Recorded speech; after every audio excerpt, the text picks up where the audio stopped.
আসসালামু আলাইকুম ভাই। দেখছেন আপনি আমি গাড়ি ভ্রমণ করম চট্টগ্রাম যেমন এটা ঢাকা যেমন এটা সিলেট যাবো, কিন্তু আমাদের জানের নিরাপত্তা আছে? জানের নিরাপত্তা নেই।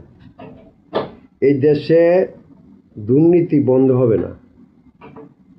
শেখের বেটা কয়ে গেছিল, শেখে কয়ে গেছিল যুদ্ধ স্বাধীন কইরা দেশ আমি পাইলাম সুরের খুনি, আর পাকিস্তানি সব বালা মানুষ লয়ে গেছে গা, পাকিস্তানি সব বালা মানুষ লয়ে গেছে গা।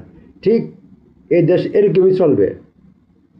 কেউ এই দেশের দুর্নীতি সোজা করতে পারবে না, বন্ধ করতে পারবে না। আমি ট্রেনে চলবো, আপনি ট্রেনে চলবেন, আপনি আমার কোনো নিরাপত্তা আছে? কোনো নিরাপত্তা নাই। কে দিবে নিরাপত্তা? কেউ দিবে না। ভিডিওটা বেশি করে শেয়ার করবেন। যদি আপনি ট্রেনে চলেন ভিডিও শেয়ার করবেন, আর যদি না চলে শেয়ার করেন না। আমার কি আসে যায় না। ভালো থাকেন। আসসালামু আলাইকুম।